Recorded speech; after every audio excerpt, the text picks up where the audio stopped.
Hey, welcome back.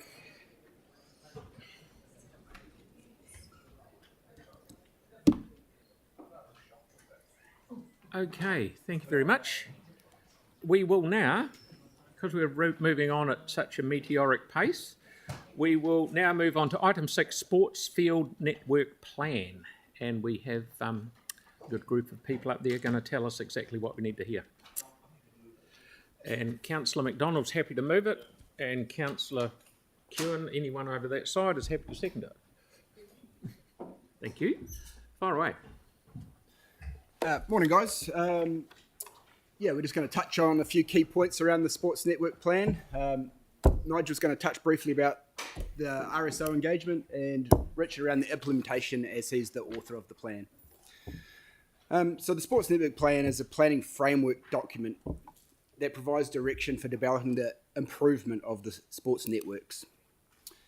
The goals in the plan are focused on new investment to support the city's projected growth and demand for the current sports codes associated with poor playing conditions and on the traditional-based sports fields. Julian touched really well earlier on the overarching goals, and the 3 goals are play where you live, and that's focusing on provision for the junior, training and use as are the largest target group. Participation for life, which is focusing on a network of artificial turf to take the pressure off the natural turf facilities and allow all-weather play, evening training and matches under floodlights. And the last one is succeed, focusing on improved technology for the higher level play. The key point I would like to take is the plan does not identify sites, parks or fields for development, but instead covers the mechanism by which the sites and the parks and the fields will be developed.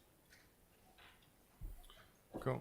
Thanks, Rupert. So, Nigel Cox, so I guess the key part and the difference from this is that we have worked with the RSOs, the sporting codes that you've heard through the LTB submission, but working with them about how we go through and develop this network plan.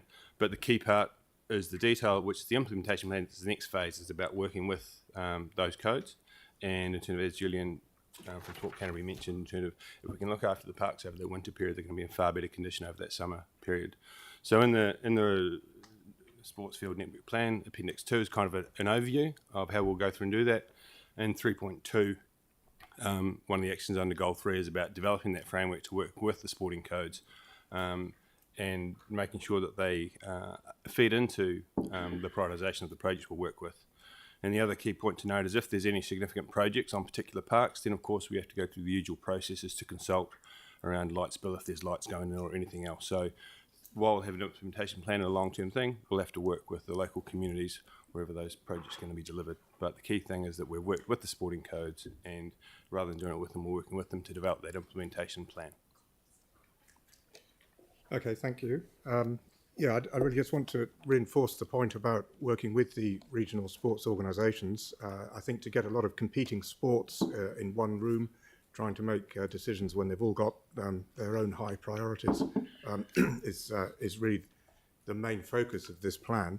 So if it's adopted, the first actions that we would take really would be to work with the RSOs to determine the priorities for which parks and sports fields would get developed. And in order to do that, we'll develop an objective mechanism to make that to help that decision-making process.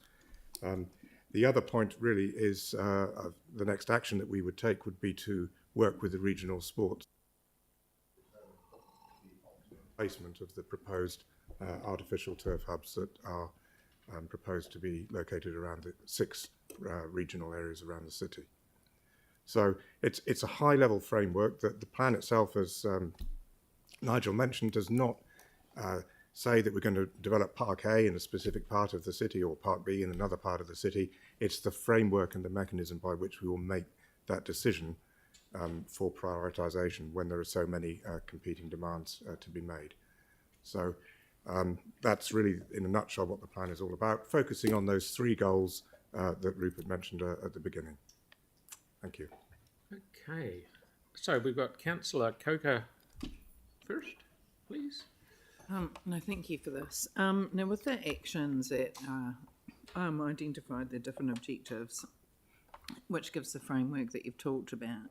It doesn't really give any detail about how that will happen.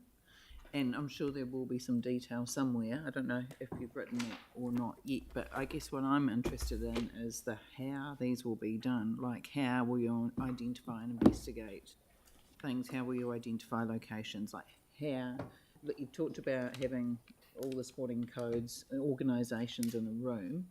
How do we ensure no one misses out? How do we ensure community boards are kept informed if they have to make decisions at some point down the line? All of that. Perhaps I'll answer that. That's a very good question, and I think the first major action that we need to do would be to develop an objective framework to help with those decisions. The sorts of components of that decision-making process that we would focus on would be things like existing supporting infrastructure, equity of provision between different codes and different parts of the city, as well as looking at the agronomic and soils aspect of a particular development. There may be parks and areas in the city that are not worth developing or upgrading, I should say, because it would be too expensive and they won't function so well. They don't function well in the winter. So we've already started looking at this process of having what I'll call a decision-making matrix, which focuses as much as possible on an objective scoring that we can end up prioritising the different demands. I think the challenge that we've had to date is that, we end up with, say, 20 fields that are all average or below average. How do you separate those as to which are the most pressing for development? So we'll be looking at the physical side of it, the drainage, the soils, the irrigation side of it, and then equally running in parallel with that, we'll be looking at all those aspects that contribute towards equitable provision on a particular development that is up for investigation. Sorry, so you've sort of half answered the question. I agree with the objective measures. It's obviously really a good idea to do that first, but you sort of haven't said how the next phase will happen, where community will have input, not just the organisations, but individuals, community boards. Well, any development that's proposed would have to go through a decision-making process by the relevant community board. So until we've actually got something to present, we can't make any decisions. So I guess it's a two-stage approach, isn't it? It's making some proposals based on objective decision-making, and then it goes out for consultation through the community boards and out to the wider public. Sorry, can I just ask one more? When you do that, you'll have to have like a whole of citywide view. Yeah. But then, if say community boards are making decisions, again, like how will we avoid possible issues there? Well, I guess we'll deal with that when we come to it. I mean, there's going to be a competition, I guess, is the best way of looking at it, for funding to develop different areas. We're going to have to find a way to get consensus, and I think the network plan provides a better mechanism to do that than what we currently have, because at the moment it's been squeaky wheel syndrome. Whoever shouts the loudest, perhaps, or gets the voice of individual clubs. That's very hard to manage. By having a process that's linked through the regional sports organisations, who in the end are the organisations who allocate, the different uses on different sports fields in conjunction with council staff, we've got a much better framework to work under. We're bound to end up with disagreement, and one RSO might have a particular park that is in greater demand than a different RSO, but actually getting all those people in the room at the beginning is quite an achievement, and getting them to talk to each other, I think, collectively is quite an achievement, and we'll take it from there. And sorry, just to add to that, I guess the key point is too, this is a long-term, such a 3, 6, 9-year plan. So while they may not see their field next year, until they know that it's coming up in year 2 or 3, and that will continue to be evaluated. So it's a long-term implementation plan as opposed to what's happening next year. It's also a plan for the year after. And Thank you. Councillor Henstock, please. Thank you, Mayor Phil. I've got 3 questions, if I can be allowed that. The first is in at 6.6.3 of your staff report, this is particularly for you, Nigel, we talk about this plan being consistent with council's plans and policies, and the third bullet point is about the physical recreation and sports strategy, which is 2002. So that's a document now which is more than 20 years old. I'm keen to understand how this fits in with that and what plans and timelines do you have in respect of reviewing that strategy, overarching strategy? Yeah, good question. So in 2021, we came to council at the time. There was a whole lot of plans that had been reviewed. And I guess we were looking to get on and do the work. So in 2021, we came to council and we got approval to do a 3-year implementation plan to go through. So the content that was in that 2002 strategy is very relevant today in terms of the wording's just outdated. So I guess in terms of taking the feedback, that strategy from 2002 does need to come back, does need to be looked at again. But at the time in 2021, there was a number of plans, so we tried to be as efficient as we can. So imagine if there's an appetite, we'll come back shortly in 24, 25, just drop it in. And the second question is just picking up on some of the comments from Julian Falloon earlier today, particularly his response to Councillor Templeton in relation to the requirement to go out and consult wider. And his response was qualified a little bit when he responded to my question about the additional delays if we go and do that. So can you comment, please, on two things? One is, what is the extent of the delay that we could reasonably expect to incur if we do have to go wider? And two, what's going to be the net effect of that in terms of our relationships with our stakeholders and the requirement to get some of the work done? You want to start on that? I guess I can jump in there. Any delay will have an impact. We're unsure of exact timelines that might have an effect on. So there will have a delay from the next stage for us to be able to move forward. So we had 316 submissions, public submissions through the LTP. There was only 3 against, but a bulk of the submissions talked about speeding up and getting on with the work.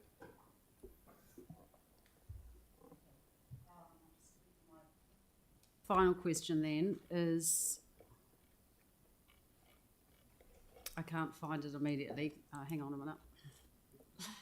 Okay, at 4.3 in the report, we're talking about increasingly women are participating in a variety of sports, including those traditionally dominated by males. The city needs to adapt and invest in its infrastructure to address this dynamic to support gender neutrality in sports infrastructure. What does that mean? Are you actually referring to the changing sheds, bathrooms? Can you just explain that a little bit more, please, as to how you're going to do that? It's principally the changing rooms. We're working on several renewals of existing changing rooms, and we're incorporating the feedback basically to make them as gender neutral as we can. I think the traditional changing room design is probably a little bit outdated now in that respect. So it is focusing a lot on the infrastructure, the changing room infrastructure. That's from my perspective. You might have some more to add. No, absolutely it is. It's the small things. So like when you have the showers, traditionally they were open showers. Now it's about putting them inside a cubicle just to make sure people feel more comfortable. So it's the small detail like that makes people feel more comfortable, and then they'll turn up and they'll play sport. So it's that sort of level of detail that we'll go through, but it's predominantly focused on the changing spaces. Thank you very much. Okay, you're welcome. Councillor Templeton, please. Kia ora, thank you so much for this. Couple of things. What's the sort of approximate, I guess, land area that we're looking at from the city for the sports parks? That hasn't been determined yet. No. Well, what sort of land area do we currently have for sports parks? Sorry, I don't know that off the top of my head. Hundreds of hectares. Yeah, hundreds of hectares. Yeah. And what budget do we have at the moment in the next financial year proposed in the LTP for changing rooms, that kind of facilities? Do we have much budget for next year? Again, I would have to come back to you with some detail on that, sorry. Okay.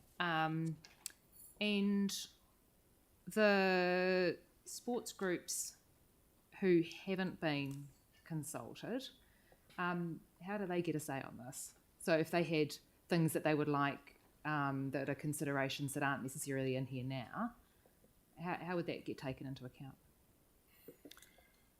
I guess that's part of the implementation plan. So as we work our way through into the detail, in terms of it's part of that consultation about how we work through that. So this first network plan is about the 3 goals and how we'd go about doing it.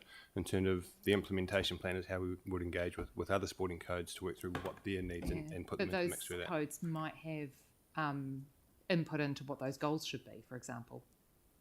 I think you heard from Julian Falloon when he made a submission about how they had fed into that, in terms of what may be good for the other sports is going to be better for the sports fields in terms of go through. But yeah, take your point, they could feed into it, but in terms of certainly, I think the goals are strategic enough to allow us to move forward, but the detail will be in the implementation plan when we work through with those other sporting codes. Okay, and while we've got sort of over 300 submissions in the long-term plan on the quantum of money, sort of $85 million for the sports field network plan development over the life of the long-term plan, what submissions or community feedback can councillors see for making our decision on whether to adopt the plan or not? Like I can't recall a plan or a strategy that council has adopted without us seeing the community feedback. Part of our local decision-making guidelines is to be able to see the community views and preferences a bit more broadly than a couple of deputations, for example. Yeah. So Certainly. the feedback at the moment is limited to, as Julian mentioned this morning, so it's been co-designed with Sport Canterbury and the RSOs, and they have pushed the information out to their members through to the sporting community, Yeah. who've fed it back through that But we channel haven't and back seen to that. us. But no, you haven't seen it. No. There hasn't been a lot in Quantum. It's been quite minor stuff. Most of it's been around the standard and quality of maintenance, and you can take that two ways. It's gone out to a large number of people. I know, that but they're happy with the plan. But Yeah. I take your point. You haven't seen it, Yeah. and we can share that. Yeah, I'm just like, when we did, for example, the arts strategy, the heritage one, all of those things, they were developed with the stakeholders. There was a lot of work with the various stakeholders, the multicultural strategy, but then they all also went out for community consultation, and they were then improved and adopted and changes were made, and they are high level things. Sorry, is They're this a question? Yeah, so why wouldn't we do that? Why wouldn't we see community feedback on these when we do it with every other plan? Because what we're suggesting is that if we adopt the goals and we adopt the framework, we can do the work with the RSOs and make sure, and all the other sports you're talking about, before we release it, But so that it's Yeah. we cover all those needs. And as the guys have said, any particular project, and of course you can't see any projects in this, you can only see goals. Any particular project or capital investment will go through all the normal consultative processes. But that's exactly the same as our strengthening community strategy and our arts strategy and our heritage strategy. Sorry. Yeah. Okay, I thank just- you. Maybe for Mary. I think they are slightly different documents because those other strategies don't have that two or multi-step process afterwards. So this is about actually developing a set of evaluative criteria of which you would put up proposals that would then be consulted. The other strategies are not the same as that. They're not infrastructure and physical planning documents. Yeah, we're acknowledging that this is different. And as Richard has mentioned, with the sports field world, it's slightly different. There's a lot of agronomic and seasonal information that has to be considered. If we wait to go through all of those processes, we'll be planning for another 6 to 10 years before we can do anything. We need to find a different way to be able to move forward, and that's what the proposal is. Thank you. Councillor Harrison-Hunt, please. Kia ora, guys. Just wanted to refer to page 28 of the plan. Here's in here, it's highlighting a multi-sport zone. Can you tell me how that integrates into this plan? Yeah, the multi-sport zones are a mechanism to put some kind of sports facility that is relatively small and can be very local. So it's really there as a way of, if you, for example, have a junior team that can't train on a major park because of the weather, that they have an opportunity very close to where they live to be able to at least kick a football around or play some form of informal sport or training on a regular basis. Cool.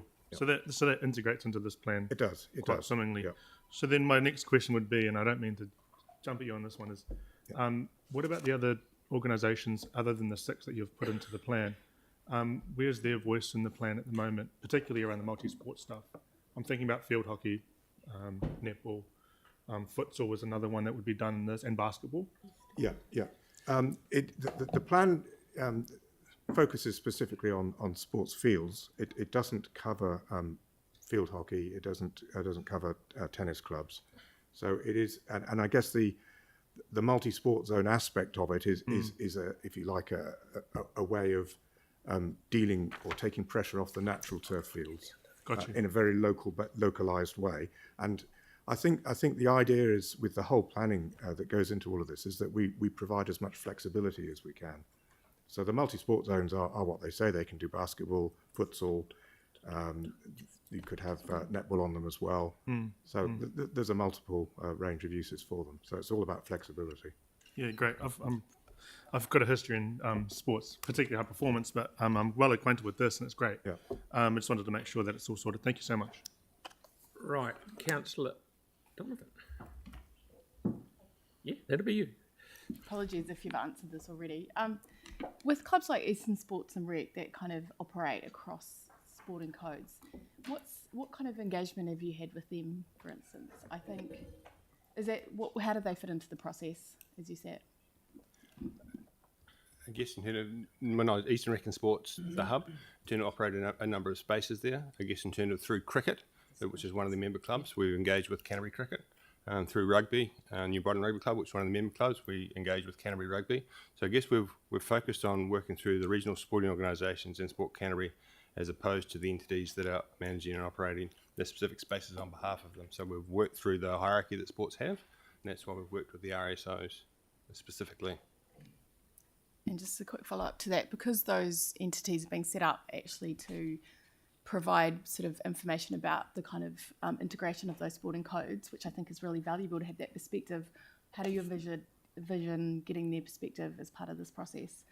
I guess in terms of, if we use Eastern Rec and Sport as the example, the facilities they manage, so the likes of the upgrades to Ralphie's Domain around the sports fields that are used for rugby, in terms of the softball diamond, the change of locations and stuff, we'll continue to engage with them through our normal processes like we always have.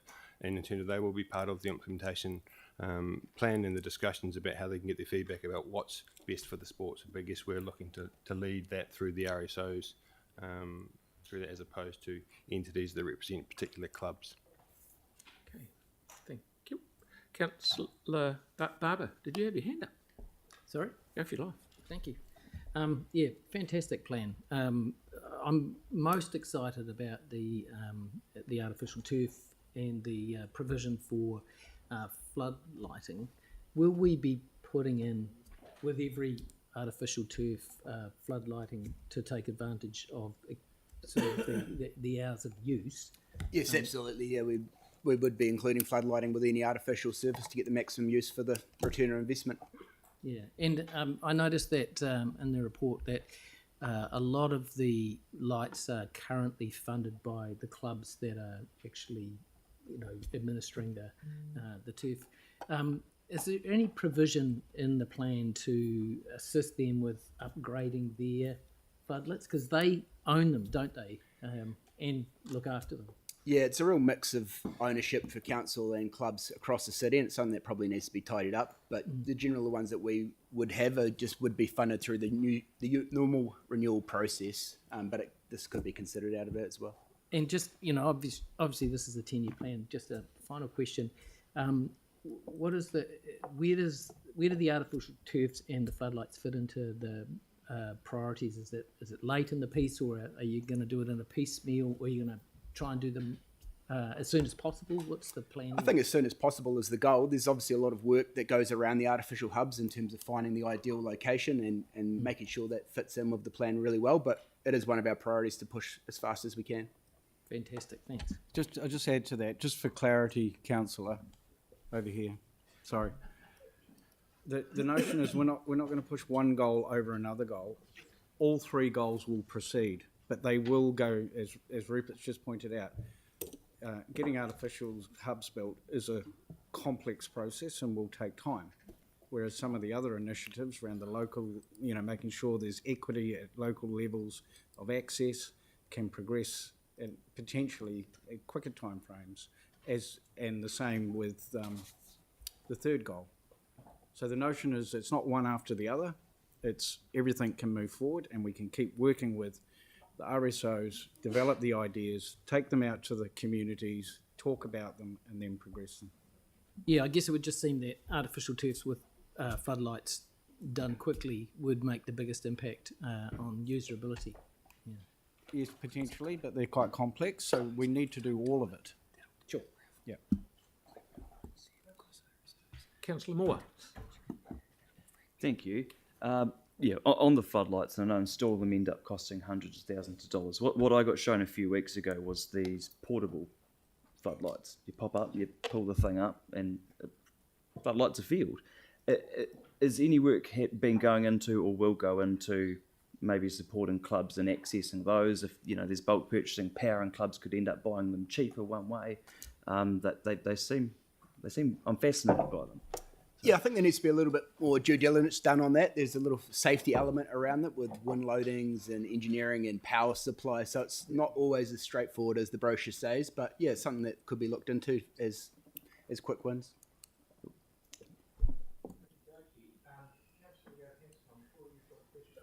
Yeah, thank you. Now I've got my button on there. Councillor Johansson, I'm sure you have a question. Yeah, thank you for the work that staff have done on this. In 2018, we were advised that the plan would be adopted for public consultation.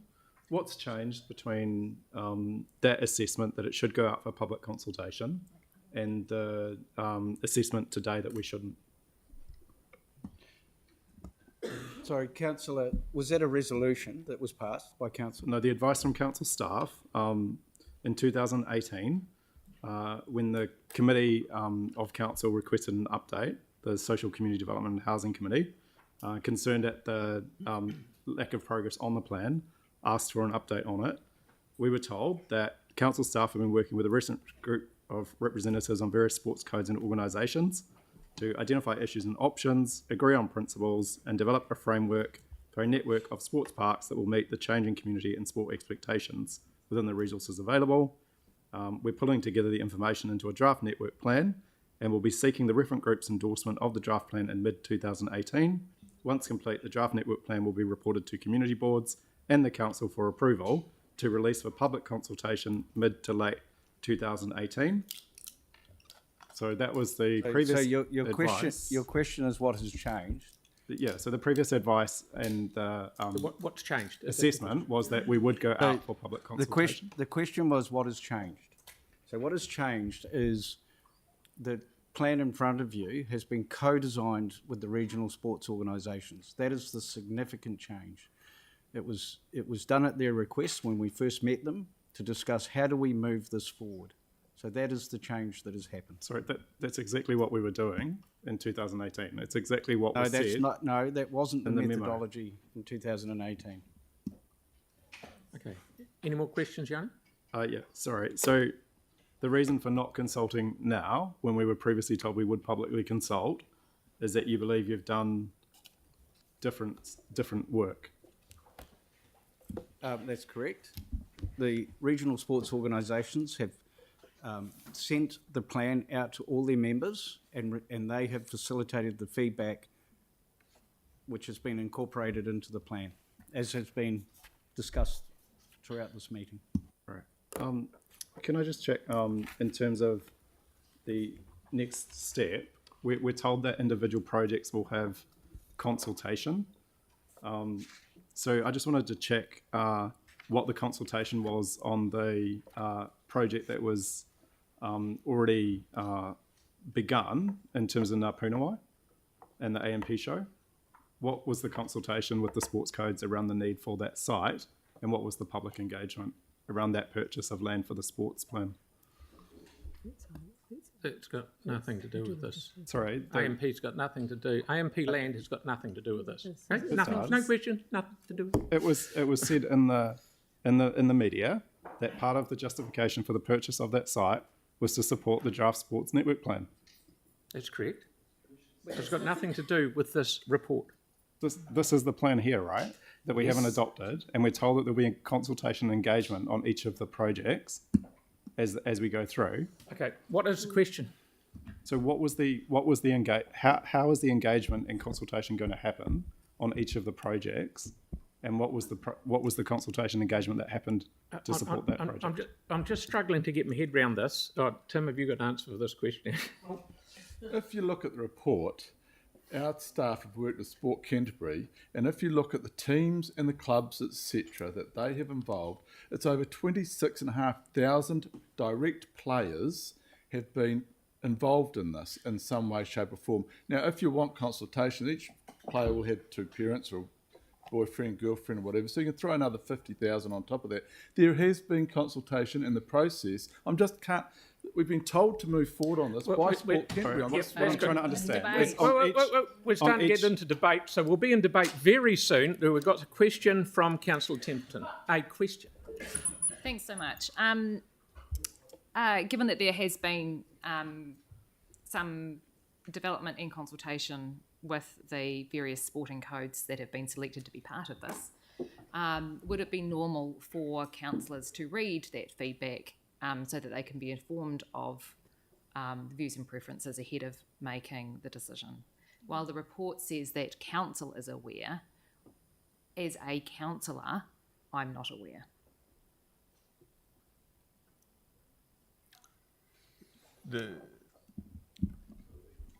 It's more of a legal So thing.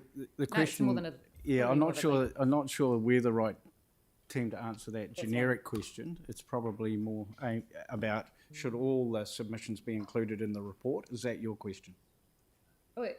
Normally, to make a decision under the Local Government Act, we would read the submissions and the feedback from the community, or they will be made available to us ahead of decision making. And I note that for the Norwest Arc, for example, today we've been asked to make a decision. We've been given all of the submissions from the hearings panel several years ago, all of those things, so that we can put ourselves in the position of the hearings panel and make sure that we are up to date on the information and the community's views and preferences before we make a decision. We haven't been given that for this.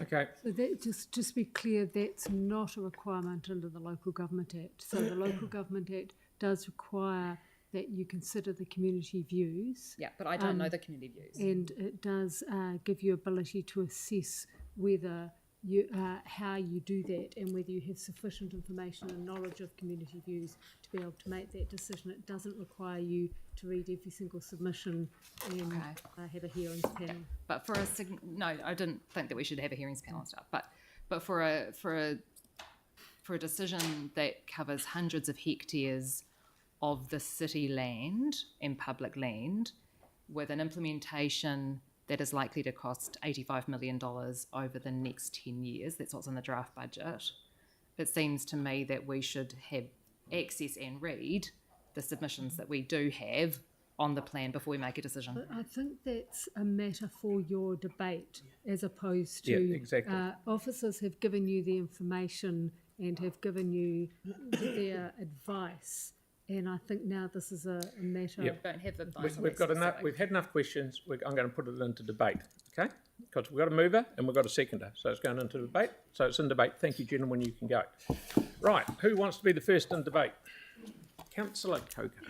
I wasn't going to debate this, and I was actually happy with the plan on the surface from what I can see. But it does seem there's a bit of lack of transparency in terms of the feedback that's come back, because like Sarah said, we haven't actually seen it. So it is strange to make a decision when we haven't heard from, we have had a deputation, but the fact that we haven't seen any written information from submitters about this from the sports organisations means I don't think we have enough information to actually agree with this today. I think it needs to happen quickly, but I think that it should have been part of the process and probably should have been picked up earlier. Okay, Councillor McDonald. I just want to apologise to those sitting in the gallery that have come in and watched this today. I thought we had what is a relatively simple paper based on a lot of work by a lot of people to get some consensus. So I'm quite surprised that it wouldn't go through today, and that's why I moved it. So I just want to apologise for what has played out. Okay, anyone else want to debate it? Councillor Scandrett. Yeah, thank you. Look, it's as I mentioned the numbers before. I want to thank the staff. It's an incredibly complicated process with regards to so many interest groups, and you've got to start somewhere. We are well behind the 8 ball with this. It should have happened a long time ago, and that is a clear message I am getting from every single sports club and group that I have actually met with. So to those 2,413 club or team members, averaging about 26,500 people, and their families, etc., who turn up and there's no sport because the text was late or whatever. I want this to move forward as fast as possible and on its way through to start including those smaller sports like the 26 members of the Lawn Bowling Club, etc. Lawn Billiards Club, that play in Woolston Club. I think that will get down the pyramid as we go, but we need to move forward. This is a great way forward, and thank you very much to those that took part. Thank you. Councillor Henstock. Thank you, Mayor Phil. Thank you to Julian Falloon from Sport Canterbury for taking the time to present today and to give the perspective of the stakeholder and the end users. And I also recognise that there are other member organisations in the room today. Thank you for coming and for your engagement. You've heard from Julian this morning that this has been a long time coming. Repeat the sentiments from my colleague, Councillor Scandrett. In essence, Julian Falloon has said we want more hui, more doui, less hui. Better get that right. Didn't quite use those words, but that's the sentiments that I'm hearing, not just in this room, but also with the users out there in our communities. There's been huge input from the member organisations. They endorse the strategic direction and the stated goals, and they're supporting the framework and the commitment that we've given to be involved in the prioritisation of the discussions going forward. I acknowledge the concerns that have been raised about wider consultation, but I disagree with the requirement to be doing that at the moment. This is a strategic document. We need to get on with it now, and we'll be taking the public and the stakeholders with us as we work through to prioritise that work program. And you've heard from Mr Rutledge today that any particular project that's going to be requiring capital investment will require consultation in the normal way going forward. I'm really impressed, and I thank staff for approaching this in a way that sees co-designing with the RSOs. That's hugely important. They are connected with their member organisations, and that really does give me confidence that this document is being set up and this framework is set up in a way which is designed for success. I want to get on with it, and I'll be supporting this today. Thank you. Councillor Johansson, please. Thank you. I had an amendment that I wanted to move, and that is to acknowledge and commend staff and stakeholders for the extensive engagement in drafting the Sports Network Plan for adoption, but that we adopt it for formal public consultation given its impact on a large number of people across various sports clubs, recreation users and the wider public. I just want to start with reminding councillors that in our resident survey, we have absolutely damning statistics around people's satisfaction, particularly in regards to openness and transparency. Only 21% are satisfied. And when we ask people what they think, 34% say that they understand decision making, 26% feel they have an influence on it. And when we see the quotes that are on our own website, people say understanding of how and why decisions are made, and we want more opportunity for people to submit their views with publication around this before decisions are made. And we also go on to have a quote, transparency for decision making for the city. Need to understand why, how they are making decisions for the city. Just as recently as the last Finance and Performance Committee, we were told that we were going to look at doing things differently to get better engagement with people, understanding how we do things in terms of decision making as a council. And yet today, we're being asked to adopt a plan without any public consultation so that the wider public can have their say. I support the sports plan. I've pushed this and probably asked more questions than any other councillor in this room over the last 5 years, if not 6 or 7 years. I have never understood why this project has been delayed in the way it has been over so many years through successive LTPs, successive annual plans, when there is clearly a need to invest in our sports fields. To suggest that somehow that I would want to delay the sports plan from being adopted for having public consultation, which we were previously advised would occur, I think is incredibly unfair, given the delays that have already been dealt with without any clear explanation as to why. my biggest concern with this plan is, although there's a lot of good things in it, we still are no closer to having specific projects to get on and get done. Indeed, through the LTP, we heard from a number of groups that they want us to bring forward the funding. If the funding is at the end of the LTP, then a few weeks more to have proper public consultation and hear the views from our community over why and what we should do, I don't think is unreasonable. So I hope that you guys will support this going out for public consultation. This is not dissimilar to our strengthening community strategy, where we actually did a lot of early engagement, co-design with community around adopting a draft that then went out for public consultation. That is a process that we have used in the past.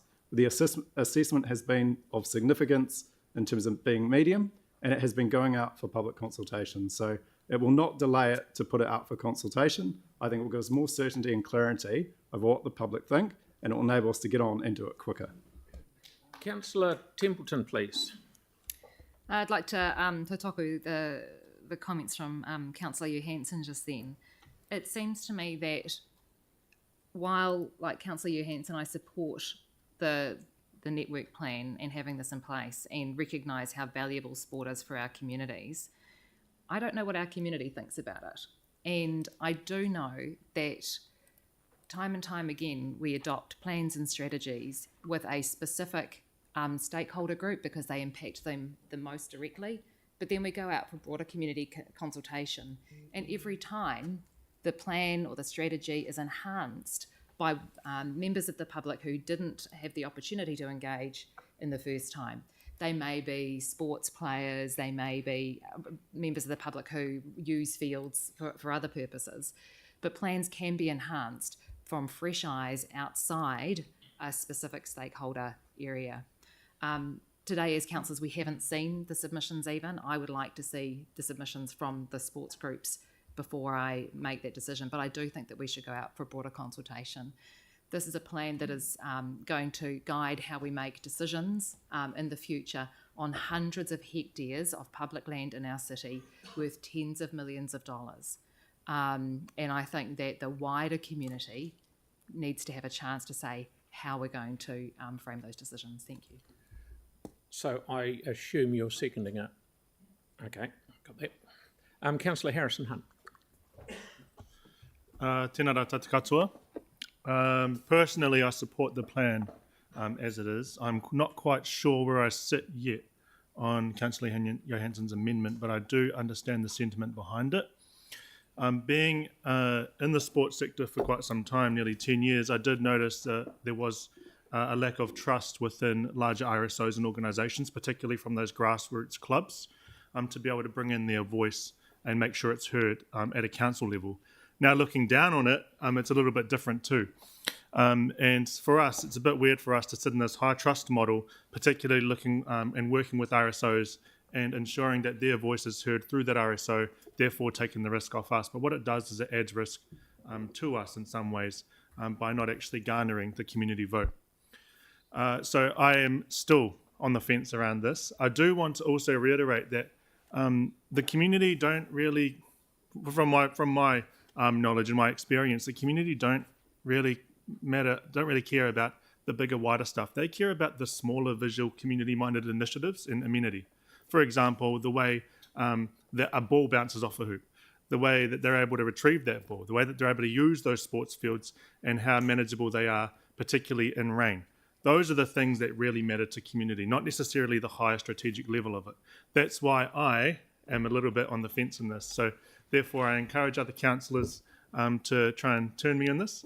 But in that way, I would also like to provide compliment to the staff, and I would like you to forgive me for my unprofessionalism, but I would also like to comment on Nigel Cox's amazing amenity that's on his face right now. I'm very, very jealous, very, very jealous man. Not many men can pull that off, so I appreciate that. Kia ora. Councillor Barber, please. Thank you, Mr. Mayor. Look, I totally support the plan.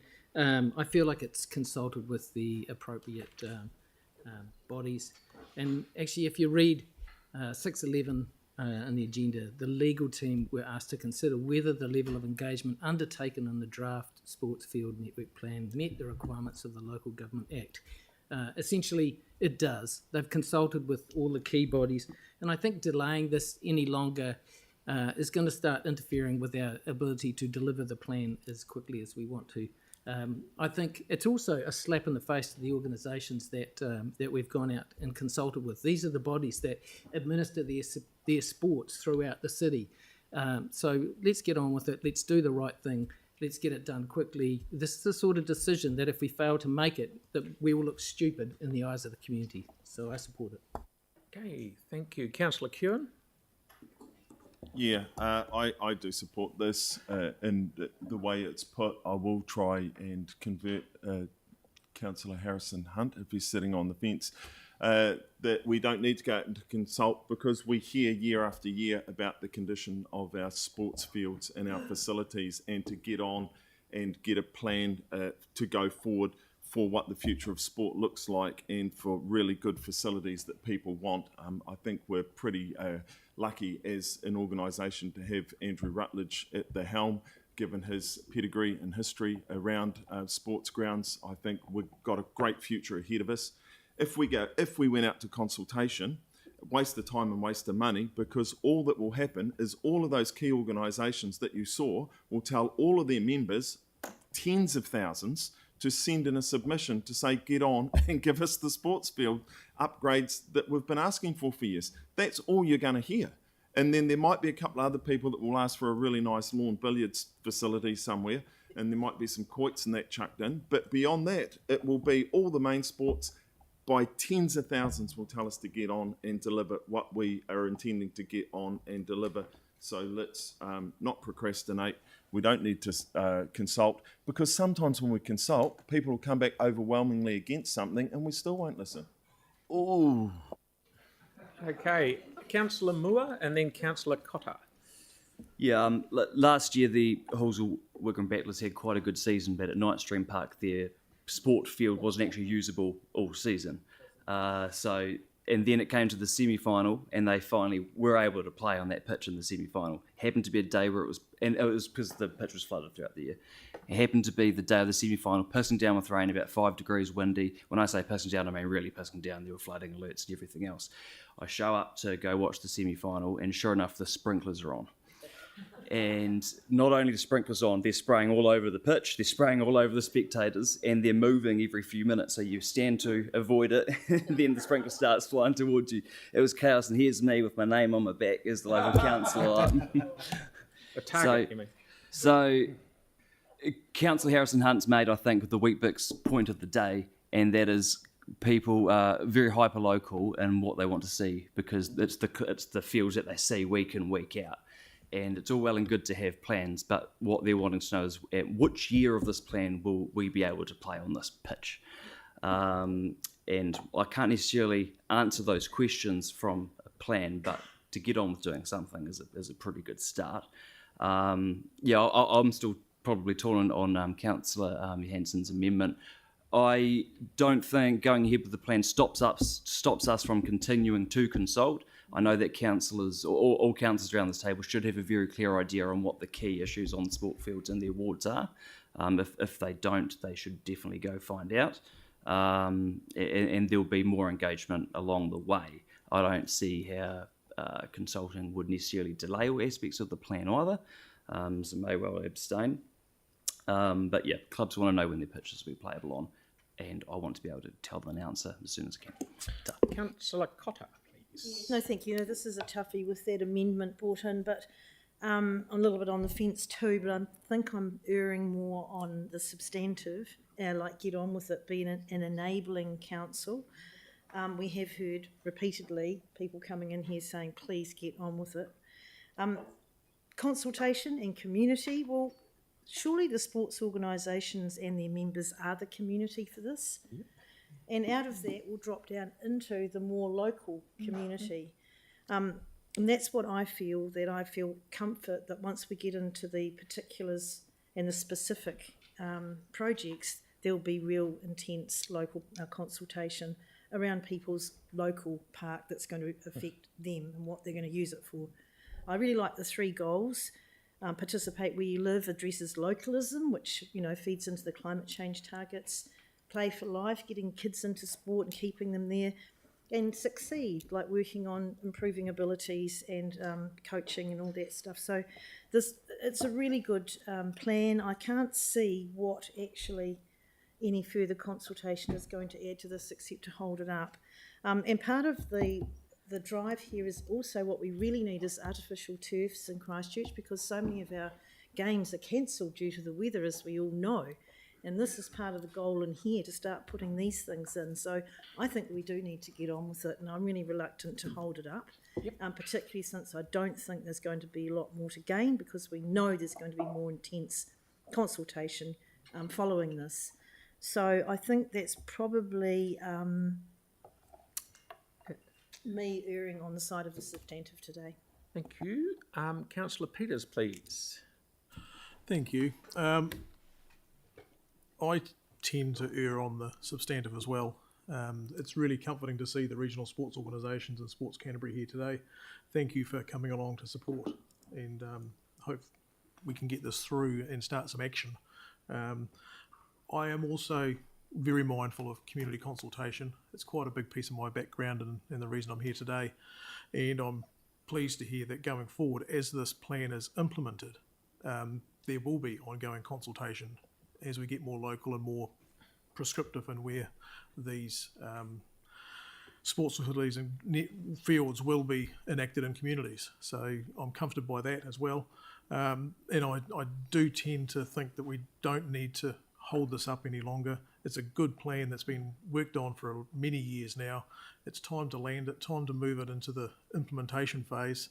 So I can encourage my fellow councillors around the table today to please support the implementation of this and adopt it, and then we can start getting down to the nuts and bolts of where to land this in the communities, and then we can really fully consult. And if there are any other organisations out there that feel they've been left behind on the consultation of this particular high-level strategic piece of work, please get in touch with your local councillor, get in touch with the mayor. You know, we're always open to conversations, and we want to try and bring you on the journey and to start landing this for the good of the city and actually moving forward. Okay, my turn. I like the fantastic work staff have done in bringing this to us. There will be consultation after the first step's taken, and I congratulate, delaying it more is not going to be the cleverest thing to do. We always get good advice from this team at council, always. If they say it's good, it's good. It'll go out, it'll filter with Sport Canterbury, it'll filter down to all sorts of people. They'll consult with them. Just let's get on with it, because it's taken a long time to get here.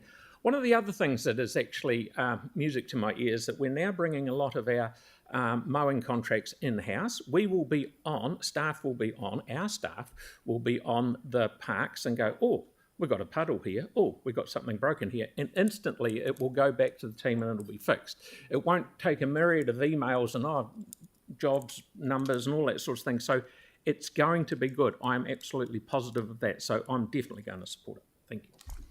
Did you have just a process one to make it easier, given how we're running pressed for time? I mean, I'm sure Aaron and I don't mind acknowledging and commending staff and stakeholders in the substantive, and we've already received the information, so can we not just vote on Yanni's 3 amendment? If that makes sense? And roll the other 2 in. Yeah, because then it just makes it easier for us, rather than, I mean, you don't mind acknowledging and commending everyone that's done the work so far? No. Okay. So going to amend the substantive, So then all we have to do is just vote first on the amendment to consult, and then if that's so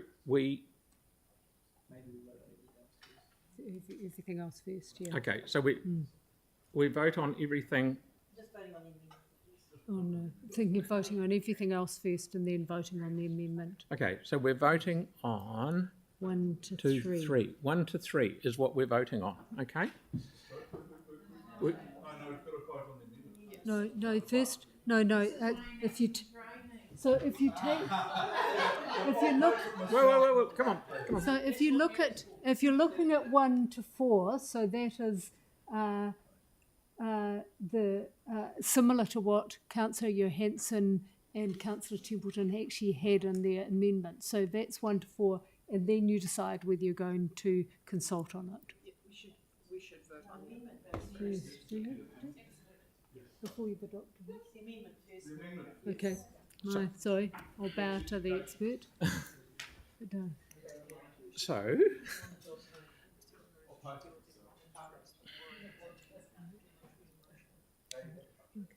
okay, number 4. Yeah, that's right. Okay, so we're voting. On this one here. Okay. We're voting on the one at the bottom one. Okay. The amendment. The amendment. Okay, that one right there. Okay. All of those in favour, in what's in yellow, in highlight, all those in favour? Against? No. That is lost. Right, we'll now move to the... Absolutely. Yep. Could we have a division on that? If you want to.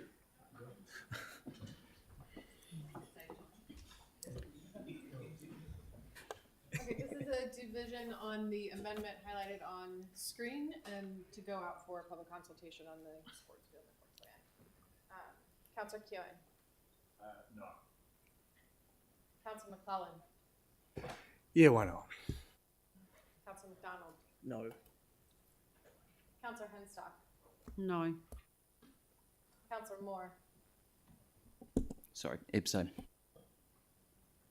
Councillor Scandrett. No.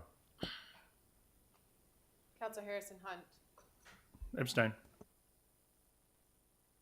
Councillor Coker. Yes. Councillor Peters. No. The Mayor. No. Councillor Templeton. Councillor Barber. No. Deputy Mayor Cotter. Councillor Fields. Abstain. Councillor Johansson. Yes. Councillor Donovan. Councillor Goff. No.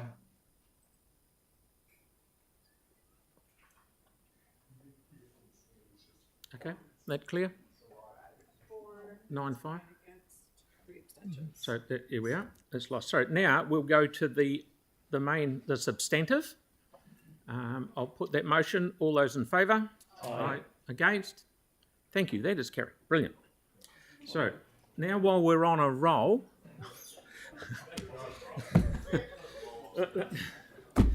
okay, we are on